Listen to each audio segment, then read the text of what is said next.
Swearing in ceremony. Is any of that Big deal. I'll be able to get my locally house here in in the those San days, but- Isabel Forest or? It's happening right now because everybody's buying up these parcels to build their mansions.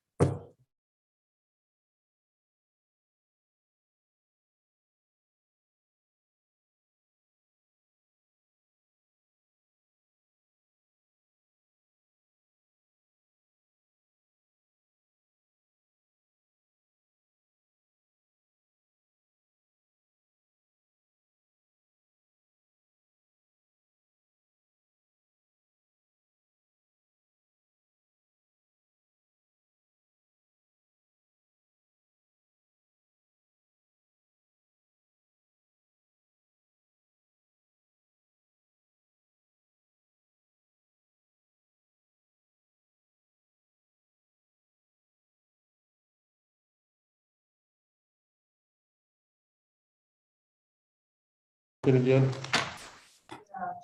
Here we go. Tracy, we have a goodie box for you and also a Christmas card, which we weren't able to give to you the other evening. You guys had to head out. All right. It is 6:01. I call this city council special work session on Tuesday, December the 14th to order. Roll call, please. Councilmember Lorenzen, Here. Councilmember Hill, Present. Mayor Lobby, Here. Councilmember Gowan, Here. Councilmember Forgenesee, Present. Councilmember Tharp, Present. Mayor Pro Tem Green is not present.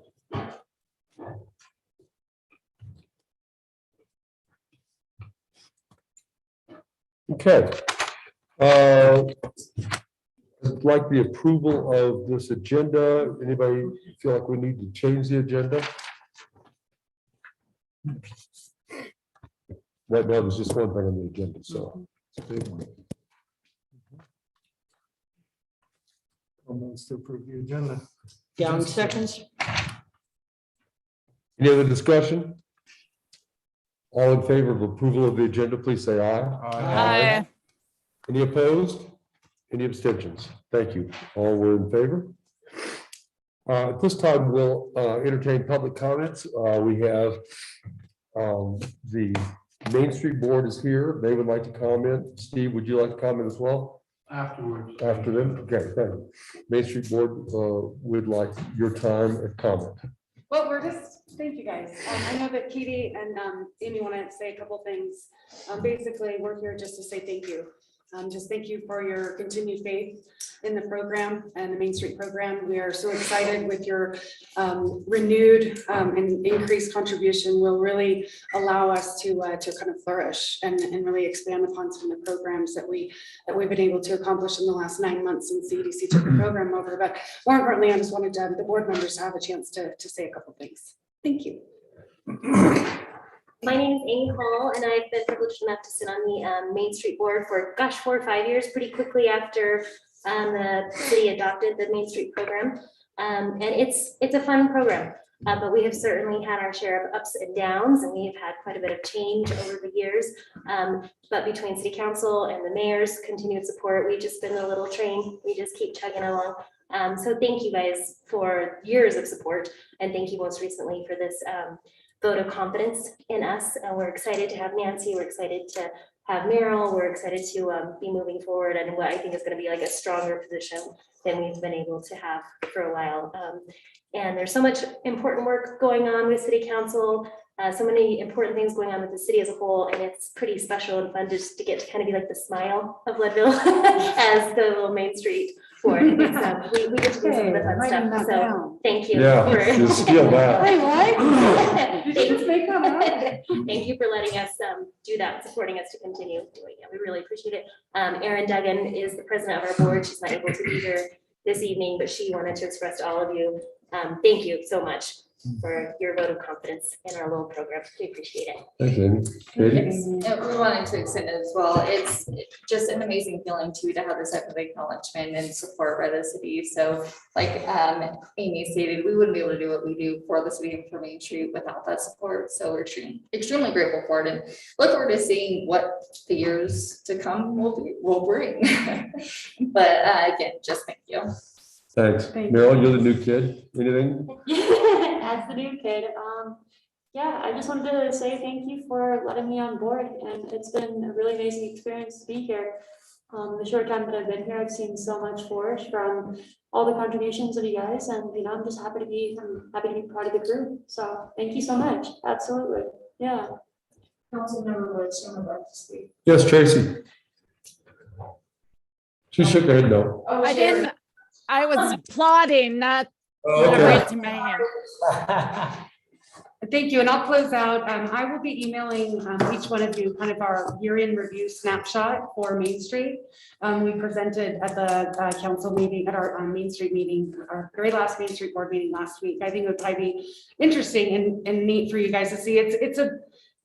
It's not an in-depth look, but it does give a really nice general overview of our accomplishments in 2021. And I'm going to send that all to you guys this week. You know, I got to see it. It's Yeah. amazing how much you guys got done this year. It really is, we forget half of what they do, but there's a lot that Main Street does. So thank you. And this will allow us to memorialize our activity from year to year, so we can pull up and go, oh gee, we did all these things. And it'll really help us as we move ahead in a more strategic way. So we have to start somewhere, but I thought that you guys would like to see that. But thank you guys for showing up. We just wanted to show in person our gratitude for the continued faith in the program. Great, thank you. All right. Okay. Do you intend to speak at all about the matter we're considering tonight about formula businesses? Am I going to? Yeah, did you intend to? No. Would it be appropriate to ask for your thoughts on that? Is this? We're in can we the take public it? comment section, so probably not Okay. appropriate right now. Okay, Maybe when we get into this, if any of them want to stick around, you could ask their opinion at that time. I have some there opinions. is one particular question I would like to pose to you when the time's right. Sure, Okay, thank you. absolutely. All right, thank you very much. Steve, you're up. Point of order first, in regular city council meetings, you're not allowed to talk about things on the agenda. I would like to make some comment initially here, but at the end, for the 3 minutes, and it shouldn't be part of my 3 minutes point of order. But at the end of the city council meeting, I would like to comment on the meeting because you guys wouldn't let me talk last time, so I should be able to have an opportunity to put public input in here. It seems reasonable to me. You have that opportunity now, and you will also have the opportunity at the end of the meeting. Okay, so the 3 minutes, let me look at the clock there. Okay, there it goes. Okay, so there are so many things rolling around this head of mine. I just don't know where to start.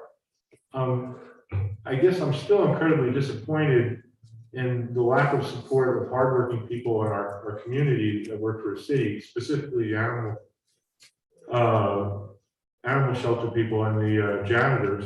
While at the same time, we're doing an incredible amount of support over the top to the realtors who are raking in the cash by not charging them appropriate fees for having the privilege of making all this money in our community.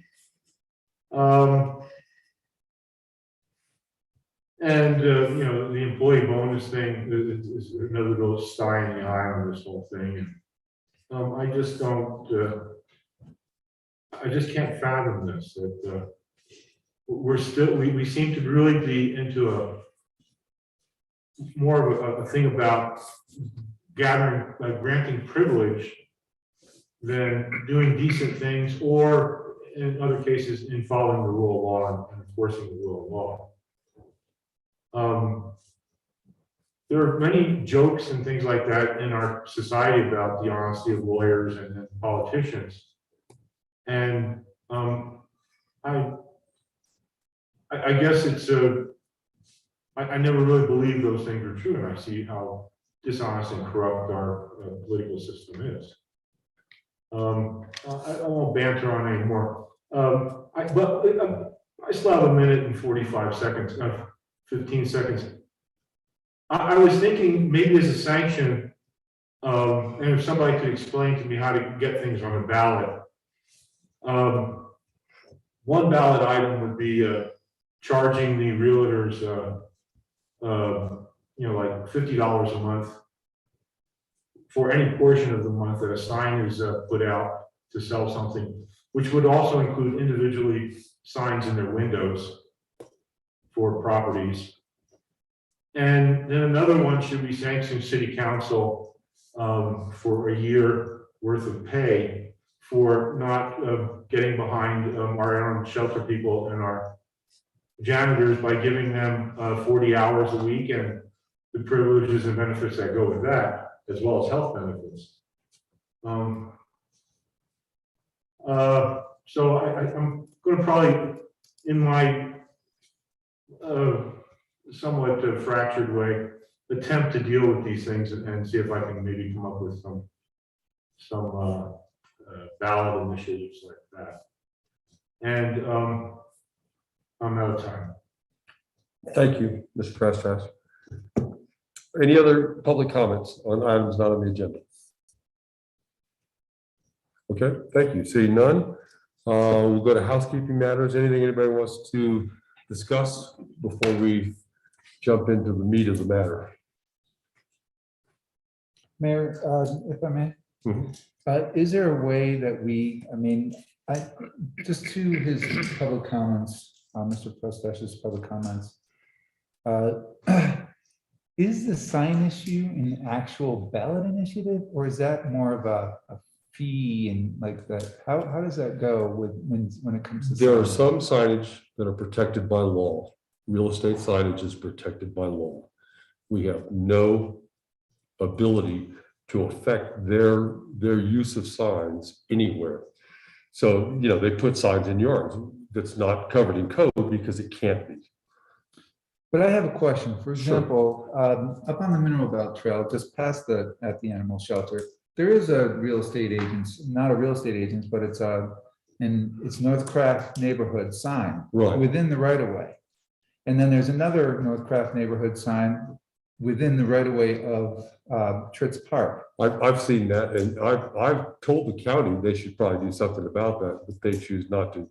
And those are both in the county. Okay, so they're both in the county, but like, is that legal for No. people to do No, that? it's not legal to have them in the right of way. Okay, It's not. But so Okay. you're very observant, and I've seen that before, and I've complained about it before. He puts the signs where he wants to. If he puts them in a city right away, we'll pull okay. Well, good to know.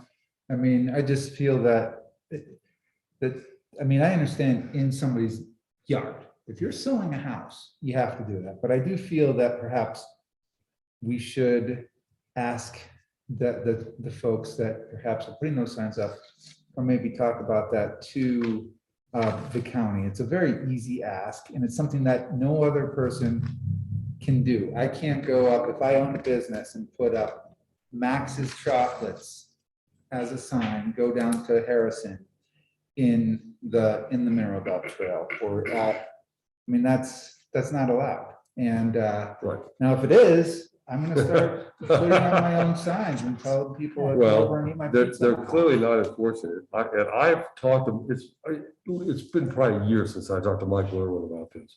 But I said, why are you just allowing that? And, he wasn't inclined to want to deal with it. But I'm going to call him again because it bugs me. I see it all the time there by Tritz Park. And it's inappropriate. And I only bring this up because Mr. Prestice has made a concerted effort to come here and talk about this now. I think this is his third time he's commented in 3 weeks that I know of. And that, I think that's us being responsive to a concern of our, even though it might be outside the city limits, that he's bringing it to our attention, something that I've noticed. And so I thank you for that. Mr. Prestice, were you also requesting guidance on how to get something on a ballot? Yeah, and I'll have to research what Mr. Ladley said. What would about be this, the best sign thing. step for Have to him? go to the city clerk and, Which is Diane, right? yeah, that's Diane. Yep. She's hiding. He'd go to the city clerk and ask what the rules are, and it's getting signatures and, you know, there's a Okay. process, but yeah.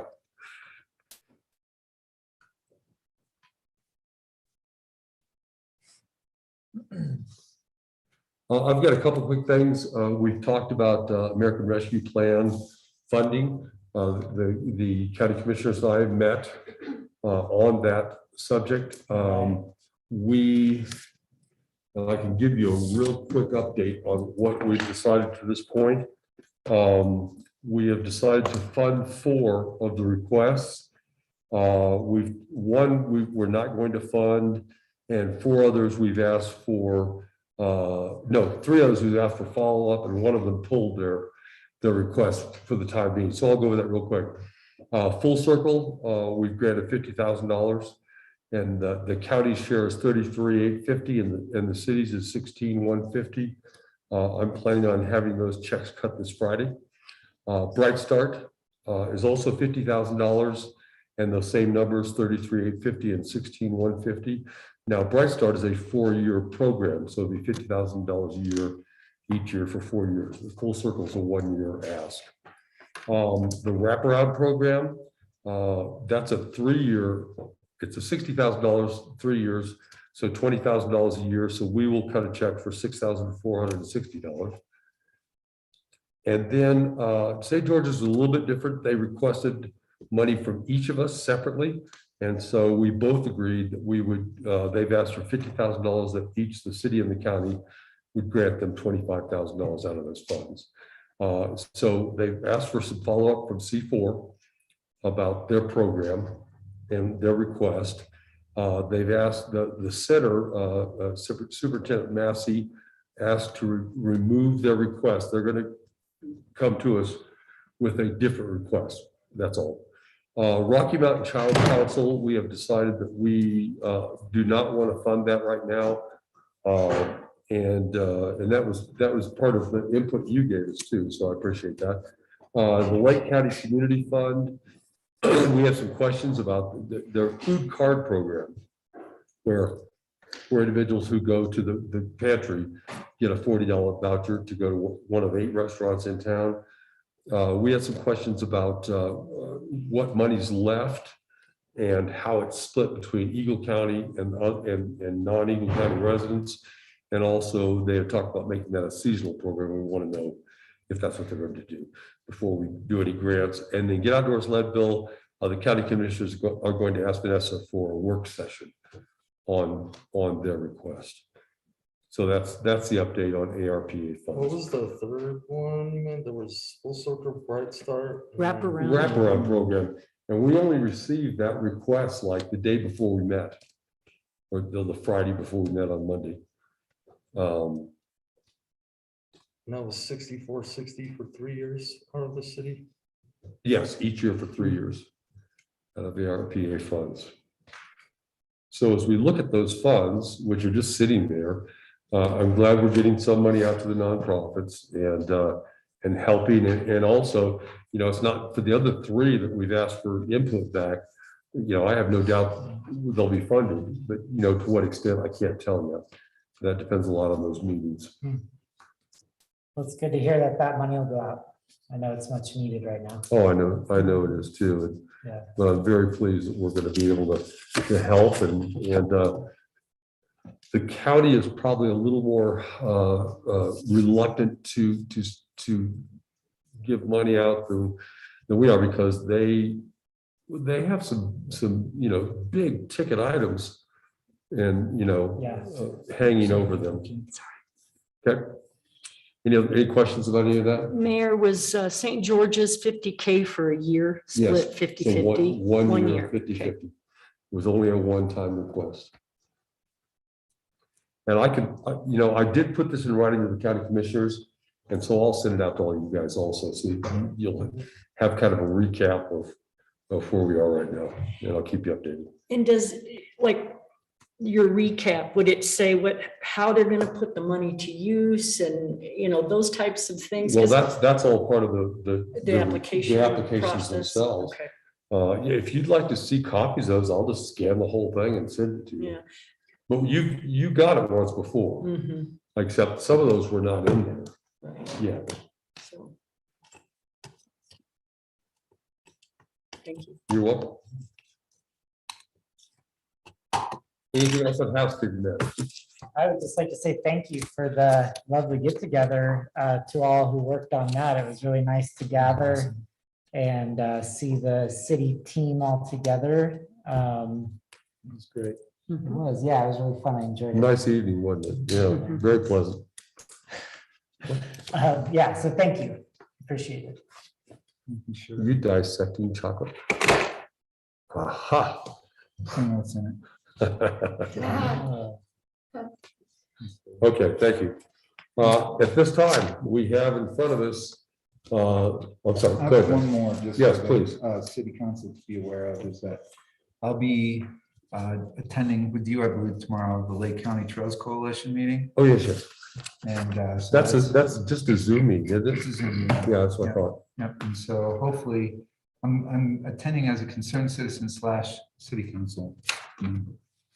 And one thing that I feel that we could do better in this town is to actually have some more wayfinding marks, not necessarily for Main Street, but maybe outside of the Main Street corridor, so people can find the Evergreen Cemetery, they can find other places or trail systems or how to get places.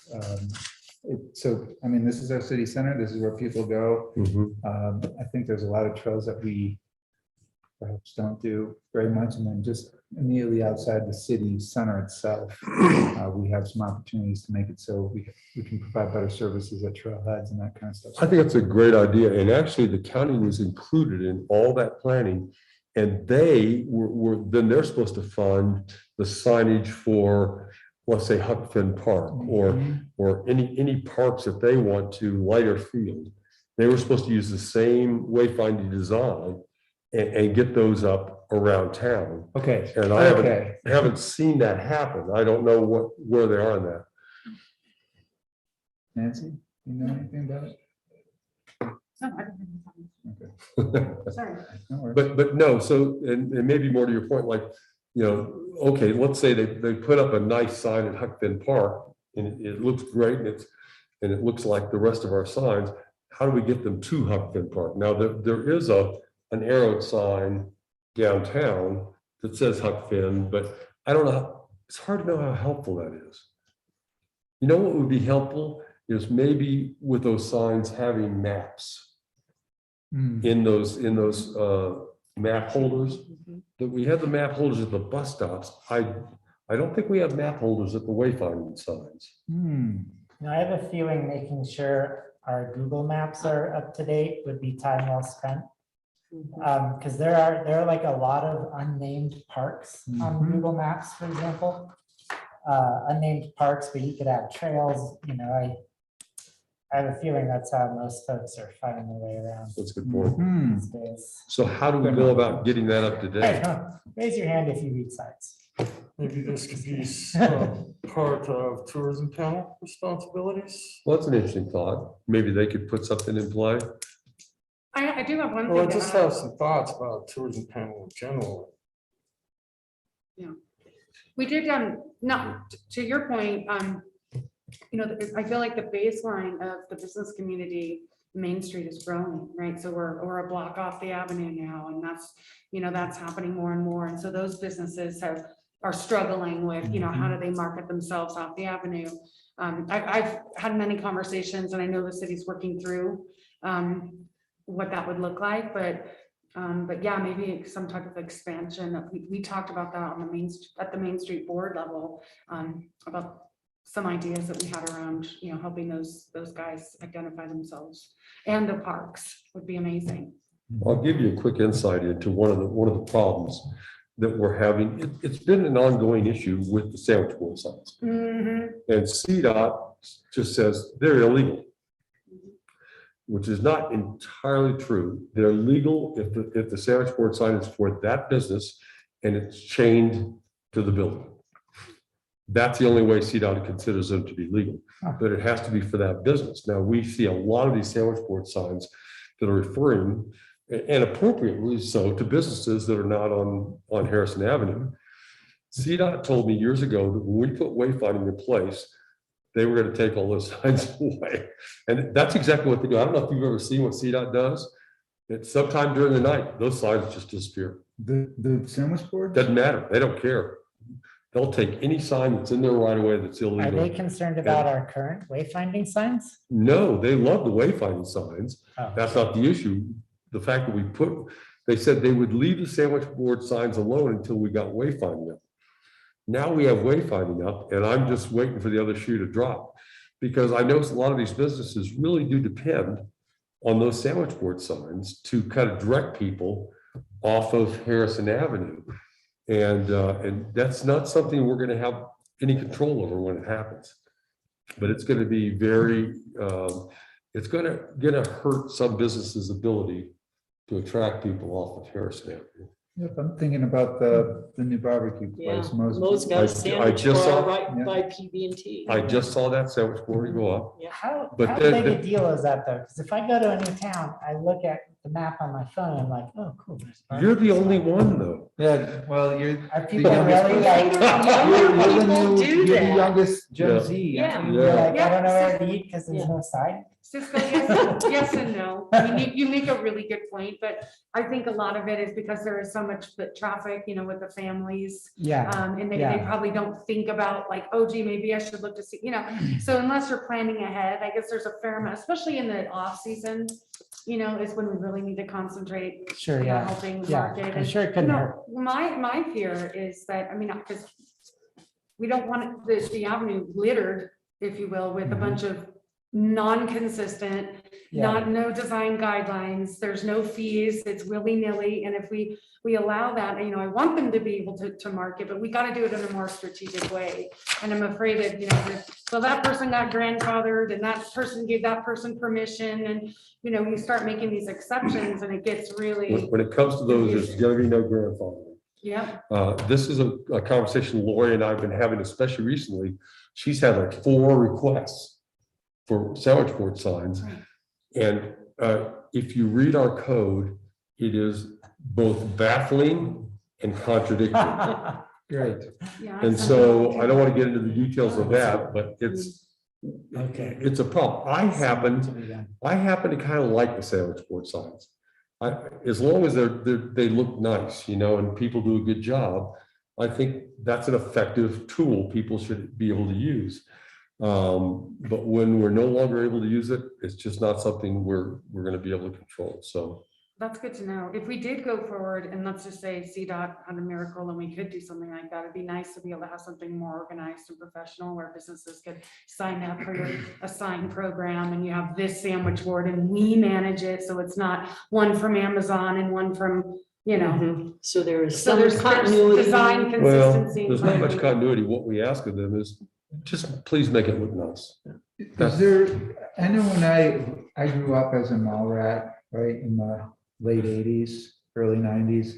And in the mall, there was this board that said, Kiosk. where all the businesses Yeah. were. Mhm. Directory. Directory of all the different food. Is there a way to put one of those, that Main Street Well, program? we can do? kind of have that. It doesn't show all the businesses, but all the wayfinding kiosks have maps on them.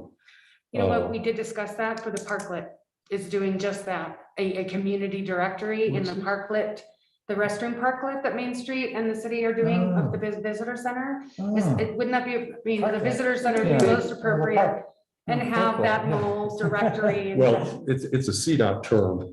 They want, we think we're building a bathroom. They think we're building a park. Exactly, sorry. With- I have with to call it parklet, but bicycle it's really racks and bathroom with a little benches bit of and parklet. Water Water fountain. stations. Yeah. Yeah, we But had the to parklet satisfy. would be a good place to put that. But I yeah, know. they- Okay, we gotta pull this under control. Yeah. Christiana's on the line with us and she needs our direction. Sorry about that, Christiana. Okay, Too much sugar. Talk more. we got into this discussion pretty good the other night. And so the things we talked about is, okay, what is the overlay district gonna be?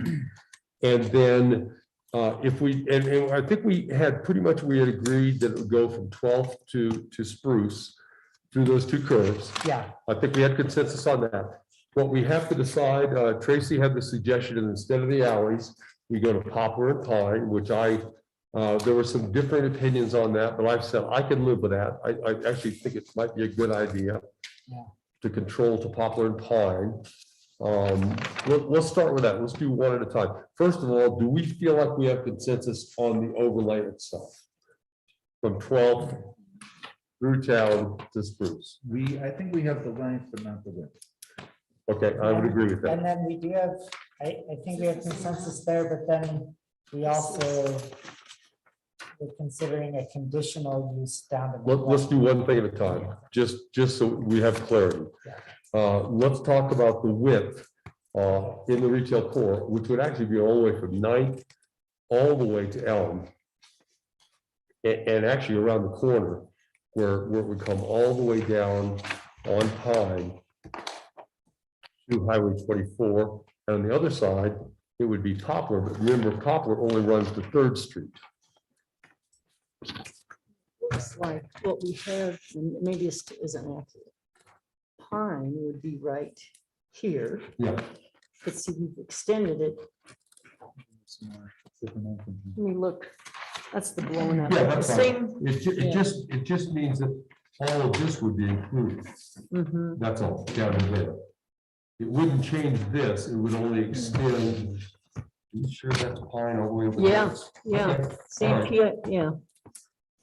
So what is our opinion of going one block in either direction rather than the alleys? This is actually what I wanted to hear Main Street's thoughts on, Nancy, Okay. if you have any thoughts on the width in particular, like alley versus whole 100 block. Do you know what we're talking about? You need any context? Yep, no, I believe I know what you're talking, we're talking about the allowable map area, if you will, of the formula businesses, and this is Mhm. the. And this would be, the Like, place should to we be. prohibit And that's them? That's Yeah. rail yard. that's rail yards here, yeah. Yeah. And then this is as you go on down the highway, yep. And everybody remembers that the overlay district, in the overlay district, formula businesses would be excluded from that area, right? Excellent, yeah. Thank you. I mean, to me, it would make sense that the overlay would be kind of on par with the Main Street boundaries. So isn't that the Main Street boundaries one block off either way, or no? I didn't know there were Main Street boundaries that were There's- separate from any other boundaries. Yeah, Sarah gave me a map that Okay. has the official Main Street boundary. I don't know. I think that was one block off on. So did the Main One Street block or boundary? the alley? Huh? Was it One one block. block or the alley? One block. Okay. All right, Can I just make? And so Please. you would, sorry, I got lost in the detail. So you would say, you would advocate for, Consistency with the overlay as it pertains to the Leadville territory or the In Leadville Main the- Street territory. okay, and where did the Main Street boundaries go to? Well, it's second to ninth and a block off either side of Harrison. So, So I mean, it'd be a block off. I'm Poplar speaking and Pine. specifically for Main For Main Street. Street. boundaries. Yeah, and for the overlay, we would extend that. Right. Well, actually, you can't go to 2nd Street on the Poplar side, but all the way down to Highway 24 on the. So Fine, based so- on that, it sounds like you would advocate for a whole block off Harrison, not just half a block off. The Harrison. alley. Okay, well, here's the reason why I would say that is because Okay. if a formula business would decide to open in that half a block, that's, it would be probably hard to market that, with having half a block not able to do that formula business and that other half of the block able to, or have some capability to. Unless they had a sandwich board. We started. Words. okay. Does that Thank you. make Tim, sense? Yeah, sorry. thank you. Thank you. Part of the ordinance reads. But we're trying to support existing businesses.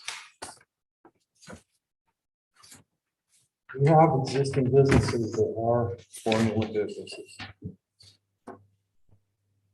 One formula business that would be affected by going to, or I don't know if it would be affected or not, It would not, but go ahead, I'm sorry. is Mo's. Right, is past the alley, but not past Poplar. That's correct. So if we pass this as is, or not as is, but going to Poplar instead of to the alley, would that affect Mo's ability to become an indoor restaurant? I don't think Does so. that affect their ability to put up a building and have indoor seating? They could put a building up there as long as they don't change their property boundary, and they own the old Moose And lot. that was a building. And it was a before. building Yeah. at one time. So I wouldn't see, they're not expanding area-wise outside of the current boundary of Poplar. Then- Poplar Street, if they yeah. wanted to build across the street where the old tax building was, and they wanted to do it after we say we went forward with this, Right. they would be disallowed. Because to they'd do be that, changing because the they're use of that changing- property. But if Yes, they built a restaurant, they would not be changing the use The of the use. property. They're established as a restaurant. now, And if that is the case, I would like to see, Christiana, I would like to see clarity in the ordinance pertaining to that business. If we go to, and it sounds like, Well, I wouldn't want to go out of our way to protect one business. If the clarity encompasses the entirety of the overlay, then I think that would be okay. right, Yeah, Does that and make so- sense? Yeah, and your municipal code has a section on non-conforming uses, lots, and buildings already. And so any formula business that exists now but would be in the future formula overlay district, that would be then a non-conforming use subject to those non-conforming use regulations that are already in your code. We can certainly cross-reference that to make sure that everybody understands that, formula businesses in the overlay district would be a non-conforming use and subject to those regulations and everything. That would be my first suggestion. Yeah, because it's a non-conforming use, if Mo's wanted to sell their restaurant to another restaurant chain, would they be allowed to do that as a non-conforming business? So they could sell that to McDonald's? Because the property is being used as a formula business now, they could sell it to a different, yeah. Mhm. Can we forbid that as we rewrite this code? Or would we not be allowed to do that? Let's see.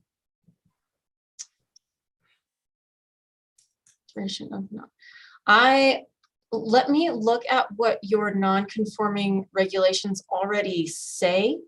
To see if there's any limitation on that already. So let me dig into that a little bit before I know the answer to that question. But I'll check. So Mo's, as an example, would be protected as a non-conforming business in the overlay. What we'd like to know is, could we prevent another formula business from buying Mo's out and using that property? Yeah. so I don't know that I would be for that, because part of owning a business is gaining equity. If you can't sell your business the way that you like to, there goes that equity. but this could be a And situation. that is not supporting an existing business, that is compromising an existing business. What would Yeah. you, Tim, could you accept it if we did it under a conditional use? So the city would have maybe some, some say as far as, yeah, you don't have one big golden arch out there. They could let something come in, but I don't have a problem controlling the look of something via conditional use. Mhm. No, I don't have a problem with that at all. And that's why my suggestion was from the alley to Poplar being conditional use, and same on the other side of the street. But I was thinking that if the whole area had the entire overlay, can we do that, Christiana? I guess I thought the whole overlay had to be then under conditional use option or no. I think we would have had to have a second overlay. Okay. We did Yeah. talk about, And so that would be separate then, your retail core, you don't, it is what it is. Then you'd have a second overlay, which would implement then a conditional use criteria, which, you know, there was some good options in here. You meet so many out of so many requirements. Mhm. Then that would be your second. boy, that just seems like a. That's- tricky- Yeah, so, so the conditional use, there are a couple of ways to do conditional use. If you guys are ready to talk more specifically about conditional uses, I'm happy to go into that. If we're still talking about the area where the overlay for prohibited uses would be, then however you want to do that. Let's finish with the overlay discussion. We appear to have consensus. Tim's brought up a very good point about an existing business that would be non-conforming in that district. So the question would be, could we have future control over that or not? And the answer may be not. I don't know. Or do we have consensus that we want the overlay to extend one block beyond Harrison Avenue? Tracy, this was your baby. Go ahead. Yes, I would like to see it extend to the entire block. And we're not just talking about Moe's, we're talking about the gas station, the Subway. Subway could sell to McDonald's. I mean, what are you going to do about that? And my notes from last time, I wrote down what Christiana said, and I'm quoting you. It said, use is what is grandfathered in, not the owner. But if you go to a conditional use, then it could be the owner that's conditioned in and not the use, potentially. Okay, so we need to know from Christiana, that's a great point. We need to know from Christiana, could we make a changeover from non-conforming or to having a business that's non-conforming sell to another business that then would be non-conforming if that new use could be conditional. And so I just looked at your current code and it does not, it would allow, for example, the Moe's Barbecue. If Moe's wanted to sell to McDonald's and McDonald's wanted to put a McDonald's there, then they could do that because it is a non-conforming use and continuation of that non-conforming use on that property. They couldn't make the property bigger. They couldn't like enlarge that use or anything like that, but they could sell to a different formula business on that lot only under your current code. And then could that different business be subject to conditions? That's our question. Right, and that's what I need to look at just a little bit more. I need to think through how that would work and how that would be structured under your code. I think we'd like to hear the answer to that. I think I probably gathered the answer, but I'd like to know more. Max, you had a comment. Yeah, well, first of all, I feel that there's a reason why there isn't too many municipalities that have created a formula business ordinance. I think that there's a reason why in the Western United States, you could probably count them in less than 10 digits. There's not many, is what Christiana, I believe you said. There's Crescent Butte that probably has that. It's not too many that's there. So that's step one. Step two, I'll give an example of Breckenridge, Colorado. Beautiful historic district, gorgeous historic district. They do not compromise their historic integrity with the businesses. If you were to go to the Starbucks in town, not to say I want a Starbucks in this town, but all it is, it's a historic building with one little sign, nothing else there. It is a very well done, wooden, no design, no neon, no nothing. They have Columbia, they have North Face, they have formula businesses throughout the town, right? Plus ski shops, plus everything else that could be considered formula businesses. They have That said, do I want us to be a Breckenridge? No. My question is, and I'm trying to flip the script here, and I know I'm gonna get a lot of eyes on me. But what about making it the formula business conditional throughout the entire piece? And the only reason why I say that is then we have control. Because if we start talking about gas stations and real estate businesses and all these other pieces, that is not necessarily the golden arches that we're using as which is a very in your face, we don't want in our retail core, right? And I'm not saying I'm for this, I'm just saying, how do we manage it? Because I think about Estes Park, for example. I lived in Estes Park. You don't eat really much in Estes Park. It is a bunch of curio t-shirt shops from one side to the other. It's nothing but trinkets, Souvenirs. right? Souvenirs. Before they redid the parts around Glenwood Springs, there was an entire place that was just trinkets, right? And I don't know if I want trinkets down our Main Street. And that's we need to have a robust. I mean, I want amazing restaurants and businesses. I want Galena Mountain for different types of retail. I don't want a Columbia in town, right? I want Manzanas and Galenas. I want tree lines and before and afters and all the good stuff that we have here. But like, how do we manage it in a way? And so like I said, this is where I'm struggling with the whole, because even if we have the overlay district to the blocks, the first block on either side, we still have the issue with gas stations, banks, real estate agencies. Can I speak to that? Because gas stations, banks, and real estate agents or agent, again, are formula businesses that do already exist in this overlay. And how do we support those existing businesses and not compromise them? Remax is a great example. They do not own their space. If we pass this as is and we don't exempt real estate agents, if their landlord decides they don't want to renew their lease, what do they do? Essentially, they could be ostracized from city limits.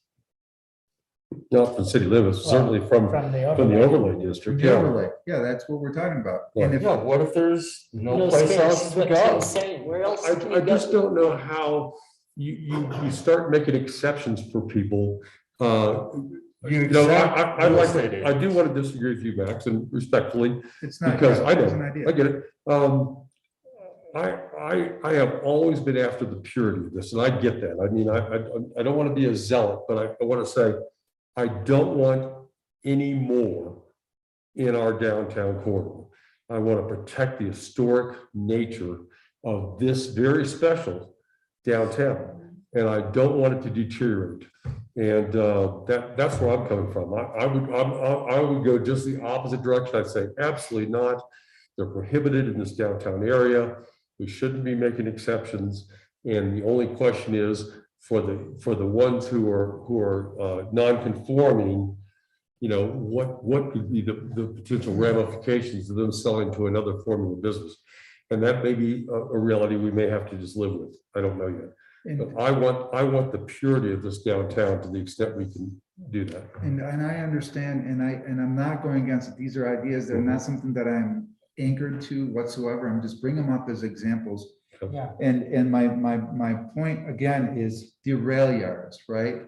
If the rail yards go in and they have and I'm thinking, Tim, about ski shops. If the Christie ski shop goes in there and they're renting, if we have a Applebee's and a hotel and all these other things that where the retail core now, they don't even have to come to town, right? They just are going to Ski Cooper and Safeway, and they're not even there. All they do is they go to their hotel rooms and they can just shop and eat right from there. And then we lose our retail core. And that's that whole squeezing the balloon piece is if we limit things out of the retail core, that's gonna get, and there's people that see businesses, and if Leadville doubles in population, where are those businesses? Where are those people gonna go? And that's why I'm not saying I like it. I'm just saying, like, how can we make it so we have a viable economic presence in our downtown core? If we don't allow certain things, they will go outside of our retail, out of our downtown core. Is that, and are you saying that's bad? Well, I think it's What's the bad harm for of that? I think The that, business owners in town. yeah, that's what I because think. nobody's It's gonna like, come shop there is what. it's like if you put a Walmart I don't out. quite buy it, but yeah, I understand what you're saying. I just don't think Here- that's going to happen. I think the uniqueness of what our downtown provides is something special. And I think it will continue to attract people. So you're saying, like, just to use your example, if the Applebee's is downtown instead of out at the rail yard, at least if people go there, at least they're like being drawn downtown. Yeah, instead of staying at the Applebee's. I'm not And saying so I want an that could be Applebee's. an argument to not restrict past the alleys, because then the Applebee's could be there or something. Yeah, I don't know what the answer is, because this is, I too, I don't want our downtown character to get marred. And this is a very important piece of it, is to trying to protect the integrity of that. Can I respond to Max? Go right ahead. please. I understand what you're saying, but I think there are just as many people who come to the downtown retail core because of what it is and what it is not, which is a Breckenridge or a Vale or something like that. The people who stay at their hotel and go to Pizza Hut and never come downtown have absolutely no curiosity to, that's kind of shocking that anybody would do that. But I think the tourism is coming because we are unique. We don't have a Columbia and a Patagonia and a Arc'teryx store on every corner. We have Melanzana and Treeline and the Harper Rose Studio. I think your concern might be a little bit skewed, if that makes sense, because I think there are a lot of people who are coming because of what we have downtown and not what we don't have. Does that make sense? Yeah, I just think our population, the people, if you were to take a snapshot in town in Leadville compared to any other mountain town around on a given Saturday, we'd have 10% of the amount of people in our towns. If But go you to know, Breckenridge Vale, that's okay. Beaver It Creek, works because our businesses have struggled keeping up with the amount of traffic they have. Yeah, and we don't have a giant ski resort here. It's not like, we have tens of thousands of acres of skiing. That's why everyone's down in Breck, and because that's Yes. where they're staying. So we get back to the whole thing that, and the tourism panel conversation is, do we really want to bring more people here in the summer? No, absolutely not. That's why they've stopped advertising Leadville in summer activities. They're doing shoulder seasons in winter because we cannot, we're at like a capacity in our downtown. So do we want more and more people down there? We not only don't, but we couldn't handle it even if they came.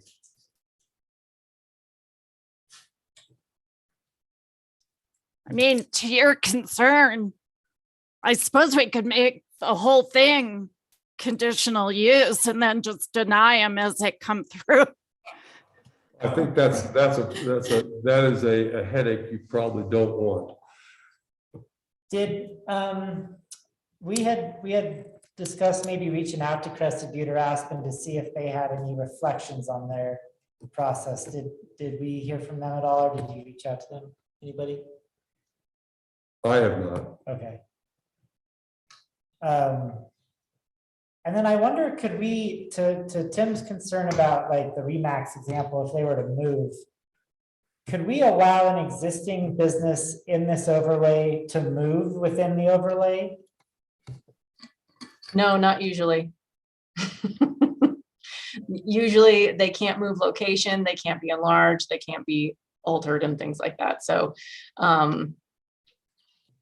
oftentimes that's not normally the case in an overlay district, or where there is a non-conforming use. If it becomes non-conforming, then it sticks with that one property and it can't move around. So I get the hazard that this might pose to Remax or Mo's, for example, but it also benefits them because they will not have to compete with any other formula businesses. They're the only formula businesses in the overlay. And I don't know, I can't foresee how that would balance out, but it seems to have hazard and It does give them a potential competitive opportunity. advantage as long as they're in that location. Yeah, But they're also at the mercy of the landlord, yeah. who knows? Moses, that they they own their can't- property, but the Yeah. Remax rents, so. Yeah, they rent, and Yeah, if the landlord knows they can't go anywhere else, right. so That is a tricky position. it is. Some of the ordinances I've looked at online restrict the formula businesses to retail and restaurants. So it allows gas stations, professional offices, and banks, and just restricts it to retail stores and restaurants. What do you think, Christiana? Yeah, that's definitely one way that I've seen it too. And I think as we talked about at last week's meeting, the definition in your draft ordinance is the broader one, just so you guys could see that. But you can absolutely narrow that definition to only apply to specific businesses, if that's what you want to do. Are we missing a category that might come back to bite us? What about gas stations? Anybody want to live next to a gas station? Well, would the gas station allowance Well, they're, translate to like other fueling, like electric fueling? Good point. If in 10 years that's not a gas Mhm. station, but it's a charging station, That's would very that, forward thinking. any thoughts on that, Christiana? Connection. I think it would depend on how your code defines that use and what your table of uses looks like, probably. Let's see. I have your table of uses right here. I'm gonna search to see if it says, Refueling stations, and that could cover any kind of refueling. Yeah. your code talks about gasoline service stations. But I mean, I think that's a fair point, and that is something to be forward thinking about. And that's a definition or a term that would easily be changed to encompass that, forward looking type of thing. What about e-bike charging stations? Absolutely. Or just electrical charging Electric stations. Charging stations, see? You don't have to specify, Yeah. e-bikes, vehicles. But if we restrict it just to retail and restaurants, I mean, if we were to try that on as a city council, how does everybody feel about that? I could live with I that. could too. Remax aside, I don't want to see someone establishing a new gas station in our retail core. And you'd be leaving the door open for that. And not that I think that would happen. It probably couldn't happen, but Well, look where the come and go, or it's not called that now, but next to the table. Yeah. They dozed. The It's hotel, a tragedy. and then built the gas station. so it Right makes me- now, Mayor, gasoline service stations are a conditional use in the retail core. Are they really? Mhm. That's good to know. We would have some control. Well, I like the idea of defining what is not allowed in the retail. I like the idea of expanding the retail core to the blocks on either side. I like the idea of only restricting, we talked about retail and restaurants that are there any other categories that we might want to consider? What about bars and pubs? Do they fit under restaurants or? I think those would be. We should look at your table of uses, because we'll want to tie the language in your formula business overlay to what it applies to, or what have exemptions or whatever it is, to the terms in your table of uses or in your land use code. So yeah, if we look there, then that probably will give us a good idea of categories. What about logic? Motel 6. Yeah. I think that would be a good addition. So we're talking about narrowing our definition, is that what we're talking about? It's Yeah. page. Restaurant, retail, And, hotel, motel, lodge, yeah, rooming or boarding house, keep that. Yeah, the page of the actual ordinance itself. So, yeah, looking at that. instead of the table of uses, yeah.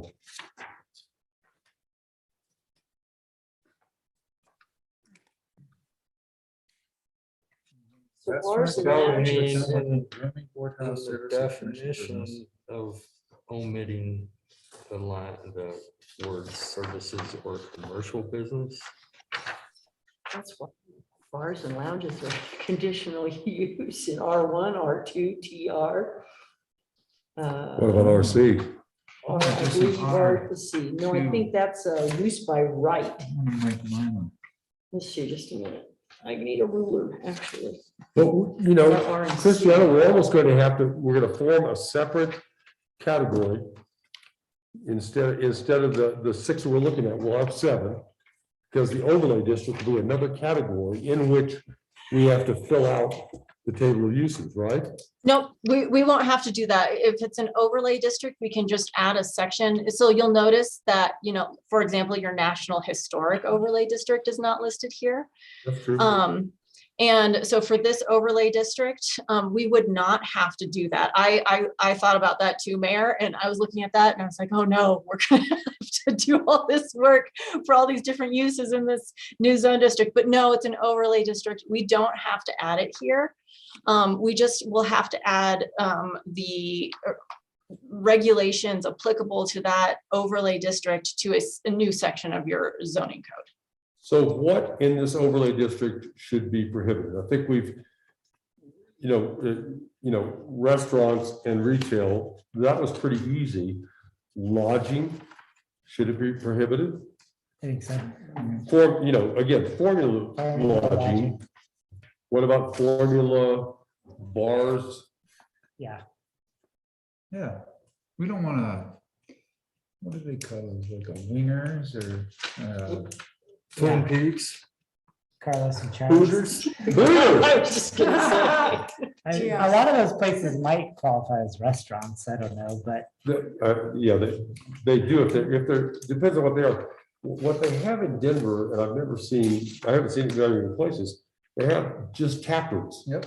Yeah. That's it. They don't serve food. They're usually right next door to a pizza place. yeah. So they can bring the food in, but they're not restaurants, but they are a bar of sorts. It's high end. I would add. I don't know of any formula tap rooms, but There may not be. Yet. you got something in mind?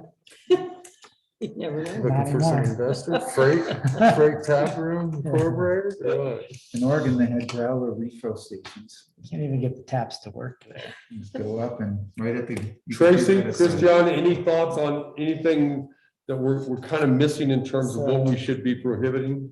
What about retail marijuana stores like Roots? Yeah. We only allow 3 to They're begin. with. They're prohibited. Prohibited in the retail core. Oh, yeah, there's a P. Never mind. We used to have one, and it was non-conforming, and when they sold that property, that's it. They were out of there, so we have none in the retail. Now it's a corridor. sugar dispensary. Yeah, no kidding. It's a whole different addiction. What's that? Oh, you're talking about it. Okay. I think the primary categories are probably in rows 28 through 32 in your table, and it's the ones that you guys have already really talked about: retail stores, restaurants, cafes, fast food, bars, lounges, hotels, motels, lodges, and things like that. So we could- I can't think of anything. I can't think of anything else. If you're looking to remove services, services, establishments, or commercial businesses from the definition of formula business, then those other ones are really the only ones that I can think of, I think. I think that's actually a great suggestion. I like the idea of it. I think it gets us what we want, but maybe protects some businesses in the process. What about rental companies, like the two motorized rental companies on either side, which would be within the overlay district? They're not, Elk Mountain isn't necessarily Oh, the ATV. the ATVs. It's not necessarily the business name that's a formula business, but they have 10 razors. Yeah, but they would never qualify as a formula business because they wouldn't meet any of the requirements. They don't have multiple locations. They don't have, they don't have certain types of dress that they have to. You're out. Would any of the, I'm thinking. here. would Airbnb, VRBO, or any of the gig economy things like Uber and such be affected by this? Would they have a location in Leadville? Well, I don't know, all like folks who rent their homes through Airbnb, would that count as a Airbnb location? I mean, that would be short-term rental, and that's a different thing entirely. Yeah. Okay. Mhm. So, and if somebody like works for Uber, and it's just, they live at their house and then they go drive people places during the day, I don't think that would count as a formula business here. Okay. What about like beauty and barber shops? That's lumped in with a bunch of other things here. It's lumped in with professional What services. line is that? 26. Okay. But that to me seems like another likely formula business, like a Great Clips could come in, or so I guess that cost cutters. That's a very good point. I would add that into the prohibited. Personal service outlets is 26. Okay, personal Laundromats, travel service agencies. outlets. But that would be different than professional services like real estate, law firms, banks. Is that? Personal services. I think Okay. So we would run, because we're trying to match this language, right? And so you would want to include in the definition of formula business, beauty and barber shops, laundromats, travel agencies, etc., and other personal service. Yeah, if they're formula businesses, most of those would not be, but Right. yeah, I think it's good protection. I think that's a good idea, like, because you could have like one of those massage envy places or that are formula massage places. And the same with cost cutters or Great Clips, because we have a lot of folks that cut hair and, have salons or spas here. Small, but still. I have kind of an obtuse question to ask. Can we prohibit, are we allowed to prohibit adult entertainment in all of this? Formula or? Well, Is there- Formula adult entertainment. well, I don't know. So you have an entire section in your code about that. Let me check and see what that says. it says number 56, sexually oriented businesses are prohibited. Okay. Thank you. Right there with harboring of chickens. In the Is commercial. that fantastic? That be Colonel Sanders? They're not allowed to call that chicken anymore. They didn't say live chicken. It says here conditional. It's a conditional use. It looks like in the commercial district, maybe sexually oriented businesses are a conditional use in the commercial district. Well, that's That's in the commercial. prohibited, but yeah, so it wouldn't be included in. depending on how we, No, probably not. but, you know. Where's the real estate businesses listed at? Is that under 26? I think so. I think that if real estate isn't listed by itself, it would fall under that professional services, professional and business offices. Okay. Okay. Oh, 25. 25, okay. But we were not including that, is that correct? Yeah, Correct. Okay. correct. I'm gonna say correct with you. You see mine. Is it problematic that 26 has an et cetera at the end? It seems like the only one that has an et cetera. This doesn't seem like an et cetera place. Could be. I doubt, I guess, won't we? I would say strike this. You know, no matter what we do, somebody's gonna I try to know. find a loophole, Yeah. just Of the course. nature. So I'd take And- et and cetera there's- out of there. There's also unique situations, and I'll give you an example. Main Street was, or EDC was reached out to by a running shoe store. I told you about that. Interested in the Bosenko spot. And the question was around what is considered a formula business. They have a location in Breckenridge. And the reason I asked him, why do you want to come to Leadville? And he's like, well, 80% of my clients come from Leadville to my shop to buy shoes. So it seems to me like maybe you need me over there. And I said to him that I'm not sure. I'd have to look into the definition because although they're not what we would consider and what we're thinking of like formula businesses, they have a few locations in Chicago. They'd have to have 7 locations. 7 is the That's what number. we're working with in this draft. That's, sorry, yeah, I wasn't aware of that number. Thank you. That's helpful. It would be below that threshold, so it would work. Might be a nice addition. I'm not sure. Do we have to stick with 7? No, Is that a it's magic up to number? us. I mean, I don't know. I'm curious where that number came from, in fact. That number came from another code. The numbers that I saw were basically 7 and 11. And I don't know why those numbers were picked. But those are the 2 numbers that I saw in other municipalities' codes. Like so. Was there ever consideration as opposed to number of number of locations within that company as a gross sales threshold? Like no, no organization or no business over, 3 million in annual sales. I'm making numbers up. I don't know. It's just an idea I had. Well, then Tim would have to go.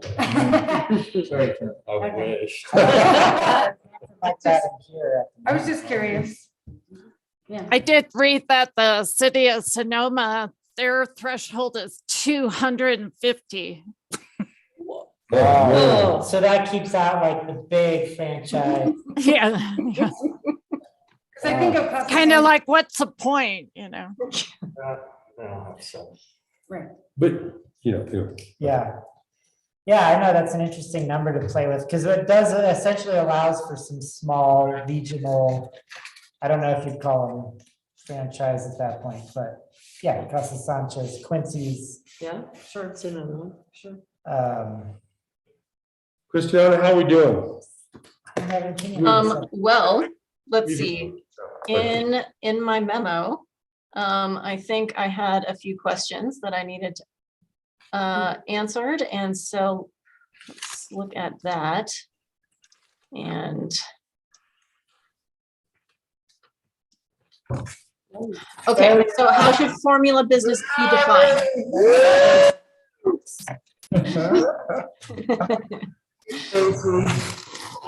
It sounds like I think we potentially have agreement about the definition of formula business, and that is to narrow it a little bit and take out the services or commercial business from the current definition and add in those personal service outlets.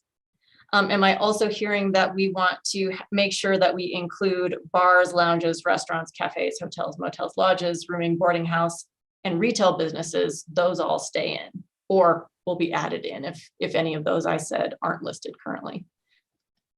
Yes. Yeah. Yes. Fair Yeah. assessment. What about timeshare estates? That would be really hard. I don't think I'm going to list that unless you tell me to, but I think that would be tough to include as a formula business. Just saying it. That's all. And let's see, and then what area does city council want to prohibit formula businesses? We also had a good discussion about that, and it sounds like you guys have consensus on the boundaries there. I believe we do, yes. Okay. To the 100 blocks on each side of Harrison Avenue. Okay, Mayor or somebody, do you mind, if you remember, I asked for a map last time. If you can give me a map, again, just outlining and marker the area that you guys have talked about, that would really help me. We draw, basically, it will be the same, except it'll have poplar and pine. The boundaries on the east and west. Is that okay? Yep. I'll get that to you tomorrow, Christiana. Fantastic. Yeah. And I think as far as my questions. Comment real quick. Yes, Yeah. please. Looking at from 12th, would that include going down to Harrison and to the library then? All the No. way? It wouldn't. So It turns that curve at night. At Subway. The subway and then around the firehouse. but they go straight through Poplar, right, on the east side. That's with the correct. current- Right, and, but like what I'm saying is that.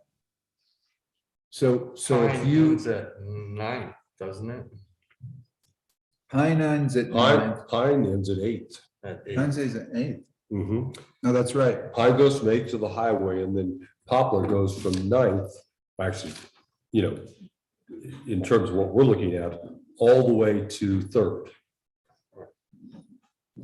I'm just looking at that little square.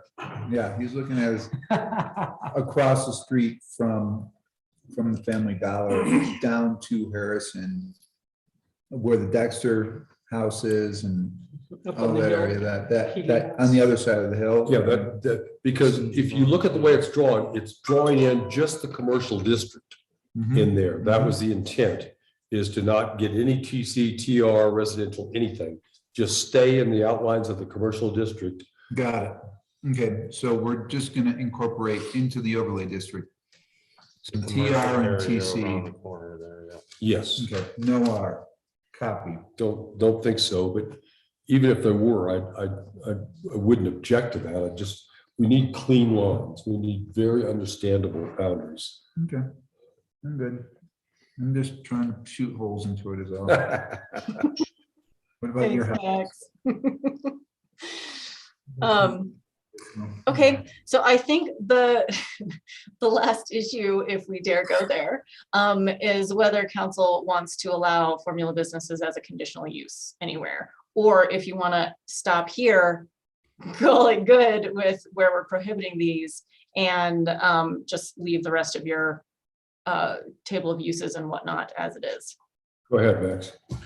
Well, we were talking about from McWethley to Spruce in Yes. that commercial district, if it should be a conditional use. Who knows it's hard to tell what's going to happen in that corridor. I would actually like for it to be conditional use. I'd like to at least have, those formula businesses come to us. And the conditions could be the way they look. Yeah. The conditions could be how the drive-through is designed, some things like that. I just think back to, remember when Marla organized that workshop with, what was his name? Oh, Ed McMahon. Oh, Ed yeah, McMahon. man. Mhm. Yeah, And he went into this thing about formula businesses and wanting, advocating for a city to be able to control the look of those, okay. right? Because they'll come to you with option A, which is the way the rest of them look. Mhm. And then, but in their plans, they have option Bs and Cs and Ds too. They do. Which, I kind of like that idea, to be able to control the look of them. In other words, if you have a Walgreens go in, doesn't necessarily look like the run-of-the-mill Walgreens. It looks like it fits in. It would be nice to have some control of it. That corridor, we haven't controlled at all. And so as it evolves, it would be nice to maybe have it evolve in a way that it makes a nice corridor into our city too. That we So I have like some that. input Yeah. into that corridor, because it is our southern gateway, number one. And number two, if you look, if we go ahead with the retail, with what we have discussed previously, what if a grocery store wanted to come? Just say, where else are they gonna go? And if it were No, a it's a good point. formula business, where else would it go? I mean, this stretch is the one kind of that and this TC up here, but that's a whole. But that's gonna be the Justice Center. as well. Exactly. So- I'm sorry. Yeah, it seems like it's either gotta be use by right or conditional, right? Mhm. We probably don't want to prohibit that, right? Is that what we're debating? Well, I think we're debating use by whether, right or. yeah, a conditional, yes, that's correct. I would vote on I'd like for it to conditional. be conditional I would in too. that corridor from Spruce to McWethy. I'm fine with that. Okay. We all, Tracy's nodding her head yes. So we- can you show me on the map which area you are referring to, Mayor? Right here. Oh, sorry. Oh, okay. Is everybody the big one? Can you see this okay? Yes, I think so. The overlay ends right here at Spruce. Yep. in Road 6. It would be from here, and you can see it's actually pretty large in That there. commercial section, This is all commercial, uh-huh, and it ends right here at McWethy. uh-huh, But it also kind of crosses over into this area right in here. uh-huh. It's very important to note at that corner of McWethy and Highway 24. So our consensus is we would like for this entire commercial zone, Okay. our formulas business to be conditional. Okay, so if that's the case, I'm thinking out loud a little bit here. Since it looks like the overlay district will cover a significant portion of the rest of the commercial district, what if we just, so what we could do is add formula business as a use to the table of uses and just say it's conditional in the commercial zone district. You're right. It would That's be more true straight. to the entire district. Mhm. And then, I mean, the parts of the commercial district that are in the overlay would be subject to the overlay regulations, of Right. course, Okay. but The the rest of exception, the the exception will be the rail yards, the underlying zoning in the rail yards is all commercial. commercial. Mhm. However, we did give them vested rights. In phase one, yes. Yes, okay. Mhm.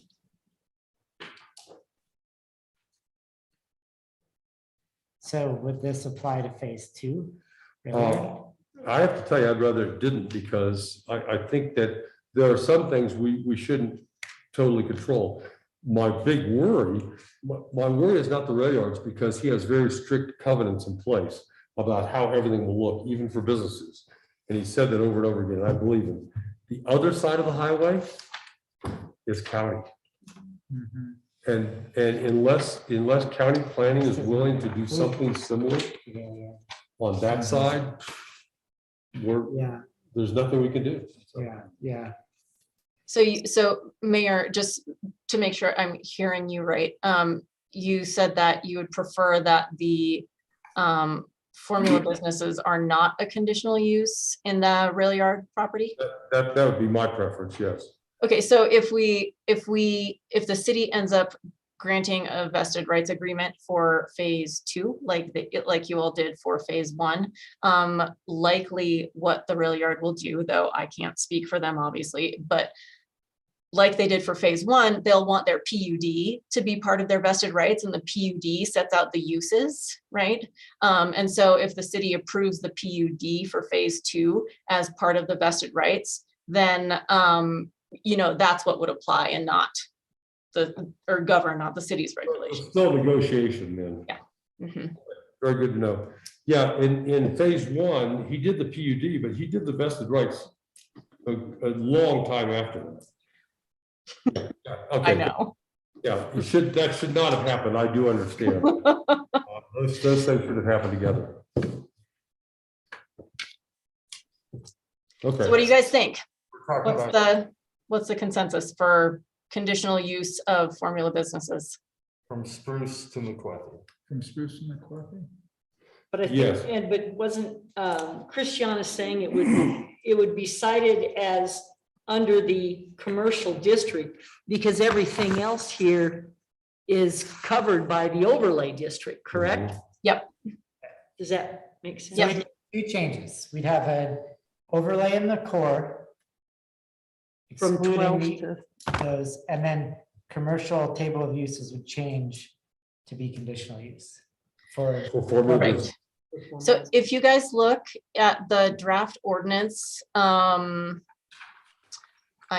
believe I have an example of how adding the formula business to the table of uses would look. I added one little row under section 1748.010 in your draft ordinance.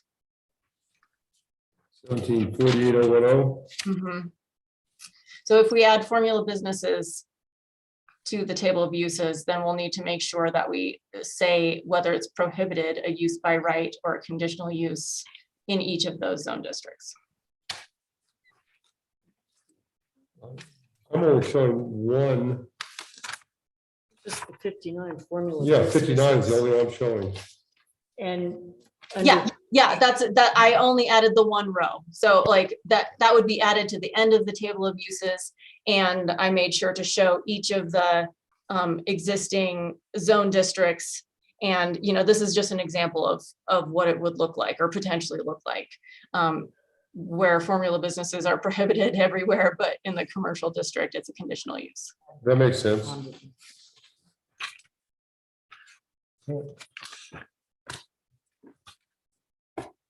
Do you feel like you have the clarity you need now? I will get you that map in the morning. I have 2 meetings in the morning, but I have the map by 11 o'clock.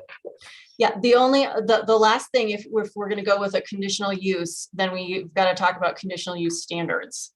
And I also have some example conditional or proposed conditional use standards right on the next page after that little formula business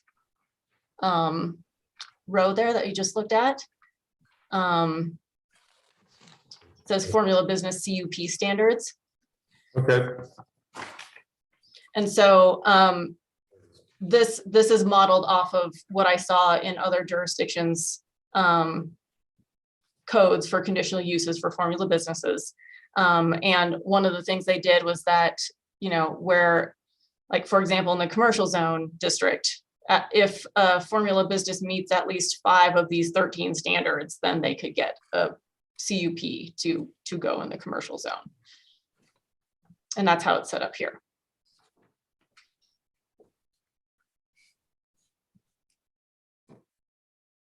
I'd like to consider adding one. Mhm. I'd like to consider adding something around that the business provides needed employment opportunity or significant compensation opportunity for that sector. Hmm. So I'd like us to consider the well-being of the employees who might work there, for example, and that could be an argument for that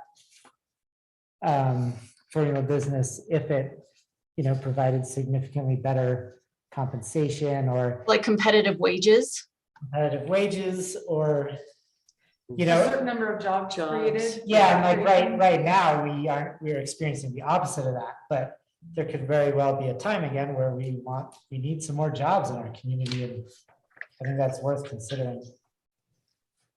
There's sort of a general one that might capture that, but Number 4. yeah, it says it's mutually beneficial to enhance the economic health. Of the surrounding be it. uses. So I don't know if that's. It just what's in there. depends if we want to highlight the wages or jobs or For compensation. the sake of clarity, I think we could make that a completely separate line item to your suggestion. I think so too. Okay. Thank you. And how did you phrase that, sister? You said the business provides some, Needed employment what did you opportunity, s- what- needed needed employment opportunity opportunities and and or, or competitive wages. okay. That's where I want. I said significant compensation opportunity, because it Oh, could be got in wages, it could be in Significant. education benefits. I think, you know, Yeah. certain, I I like think that. like Starbucks, for example, will pay for a significant amount of education for somebody. Yeah. Okay. I, I like that. I'm just saying this off the top of my head again, but thinking about the word significant, that can get really subjective. Oh, yeah. And so if we say, if we use that word competitive, but add benefits in addition to wages, competitive wages and benefits or something along those lines, then that would probably work. Yeah, thank you.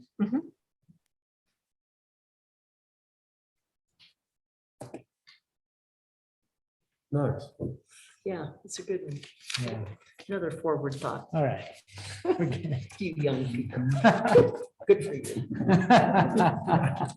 I just looked it up on my phone. Any other issues with? Yeah, no kidding.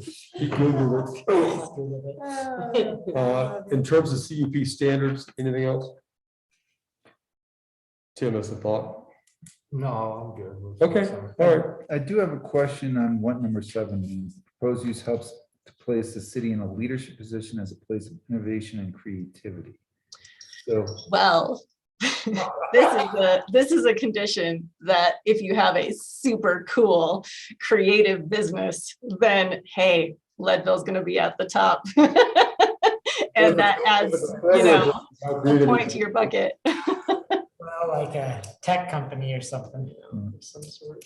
Yeah, but then that wouldn't be formal. I don't know that. I don't have any problem leaving it in there. It probably isn't gonna get you- So for example, a friend of mine just started his own, oh my gosh, what is it? He uses space. I'm gonna mess it up. They create tools. It's this little business. He's an engineer and he does like, he creates tools that are used in space or something like that, that can be sold to NASA and things like that. So like, that's the first thing I always think of when I look at something like this, you know, just have a nice little super cool business like that. Yeah. Move to Leadville. Yeah, I'll tell him. Okay, so the standards, adding that 14th standard as its own separate one about needed employment opportunities and competitive wages and benefits. And then so the business would comply with at least 5 of the 14 standards set forth in this section. Is that still good with everybody? Now, should we change it from competitive to something more than competitive? Because I really, if they only need to tick 5 boxes and they're just offering sort of the same wage as everyone else, that's not really what I'm getting at. I'm sort of getting at like they're offering better wages than everyone else. But I don't know. Is I that? don't know how you can ask that from a business in terms We of, don't have to in ask terms of it. market forces. But I if think they're that's competitive though. If it's better, like if I can get paid more at one place than the other, then that's a competitive wage, right? yeah, What you're trying to prevent is a business coming in there, and if the prevailing wage in the city is $15 an hour and they're offering 11, you're trying to prevent that. yeah, You're not telling them to pass our test, our litmus test, you yeah, have to offer 18, yeah. which the market wouldn't bear. Okay, yeah, I guess competitive is the right word. You don't have to agree with me. I'm just making the case. I'm imagining the situation where a business we otherwise might not really want, but if like the wages and benefits were good enough, we might. But I guess it has 5 other criteria too it'd have to meet, so. Mhm. 4 other. Let's go with competitive, thank you. Yeah. Well, I think that gives me what I need to put an ordinance together, and we have to go through that whole process. Did you have something, I Max? have one go back. Oh, yeah. On the table of uses is where does dentists go? Is that under personal service outlets? I Or think is that it would be professional. professional? And so my only. I think so. That's 25. Yeah, do we want a comfort dental in our downtown? And I'm curious because there are those types of dentistries. I kind of do. You don't want a comfort dental? I mean, if it's okay, that's fine. I'm just asking the question. Good health and safety, sure. The reason why is, for example, through the Colorado Connect for Health Colorado Marketplace, you can't get an insurance that includes, for example, Schomburger. Schomburger is not in network with any of those healthcare plans. Really? So, I mean, that's such a little Okay. sample, that's a I sample size of one, but was just asking, did you want a Yeah. comfort dental Or a smile doctor. or a smile doctor? Right? If the answer is yes, I'm okay with it. I was just throwing it out there. I don't love the idea, but just given the way insurance works, I think I do. Or That's all. Thank you. Any Go other back, thoughts, resend on it.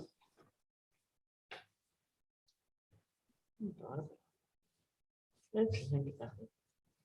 Okay. Well, we have to have first readings. We can think Yeah. about it. Christiana, I that think, gives us some yeah, time as for Max first just pointed out, I think we have enough to go to first reading. Yeah. Yeah, yeah. We can think about the dentist. The debate. Do think a lot about dentists, you guys. Thinking about dentistry right now, actually, because of all the stuff. in my Oh, face. gosh. Oh, God. Well, and the cardiology. Exactly. Right, so we'll have to do a referral period with planning and zoning and everything before this goes to first reading. And first reading will need to be a joint session between planning and zoning and city council. So if you have this all ready by tomorrow, when should we schedule Well. it? Just joking. We should talk about schedule though tomorrow or soon, Mayor, though, so that we know like when this will be on the agenda for everybody. If I had to guess, based on what I'm seeing, we could do it January the 18th or February the 1st. And when's planning and zoning's next?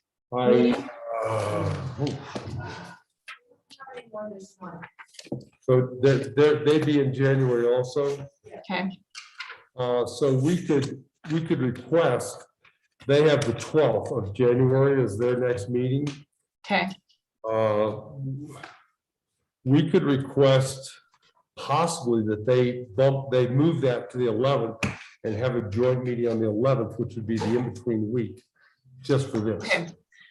Let me remind myself because again, planning and zoning has to have a completeness review first under your code. And so, Oh, so we should wait until after their first meeting, okay. right, yeah, their first meeting in January should be the timer that starts the referral period. So we should get them the draft ordinance that'll be there for first reading, talk to them about who to refer it to. And that starts the 30-day clock. And then 30 days after that will be first reading and the joint meeting. So their meeting is on the 12th. Okay. So we'll see if we can schedule the completeness review on the 12th, and then we could do a joint meeting on the 18th at a regular city council meeting. How's that sound? On January 18th, Yes. that'll be before the referral period is over, Mayor. Oh, it has to be 30 days from the time they do their completeness review? Yeah. Oh, Michael, let's get, what is wrong with Title 17? But remember, if we get the zoning code change ordinance on the agenda with this one, then we won't have to go through this whole process again. All right, thank you. Yes. Anything else for Christiana before we let her go have dinner? Thank you, Christiana. Appreciate it. Nice work, everybody. This was Yeah. great. At this time, I would entertain public comments. Steve, would you like to comment? Yes, I'm quite disappointed that Christiana isn't going to listen to this. And that the EDC representative is left. She is the EDC representative, right? She does work for the EDC, that's correct. Right. Clearly empirical data evidence is that Leadville unethically continues to choose as its primary decision-making parameter is, will our decision grant and secure privileges for some entity? And thus often the rule of law is tossed wayside to fulfill such privilege granting exercise. This happened in my neighborhood when the developers were allowed to bring hardship to me. Although the code prohibits that. Actually, it was done with the idea that they would do that. This has unethical decisions continue to plague the propriety, I guess is the way to say it, of what this body is all about. The comprehensive plan did not follow the rule of the law. It skated on the idea that no one will challenge these benefits that were granted to realtors and developers at the expense of lower income people. And the rule of law says if somebody doesn't challenge it in 30 days, it's okay with us in Colorado. But still, such things as Mr. The Laura gentleman there said we need to have the rail yard, yet he's making money off the rail yard with the real estate sales. That's a conflict of interest. We have lots of conflicts of interests that just don't get recognized. And this is at the expense of lower and middle income class people to make certain individuals wealthy or wealthier. And this is has been a long established principle. So what we really need is a code of ethics to be strongly affected, that has teeth to it. Because without that, we'll just continue on this path. This whole exercise about formula businesses, at some future council meeting, they'll just ignore, just like you all did with the Melanzana warehousing things across the street and affecting the retail core by having so many employees, affecting the parking. They'll do the same thing again. They'll say, does this, if you challenge this, you're going to go to this rat hole called the Board of Adjustment, and there's a totally different parameter of judging whether it's okay. The parameter will be, does it follow the comprehensive plan? And then that's a nebulous thing that you'd have to get all lawyers to argue back and forth. And so the rule of law then, I'm out of time. Any other comments? I do have a side comment just before we adjourn. I take great pride in the fact that this city council never makes a decision that's not in the best interest of the community. And I'll leave it at that. I have such respect for that. So thank you all. Thank you, everybody. It is 7:43 and we are adjourned. See you, Tracy. Bye, Tracy. Bye, other people. Bye, everybody. Who are all those people?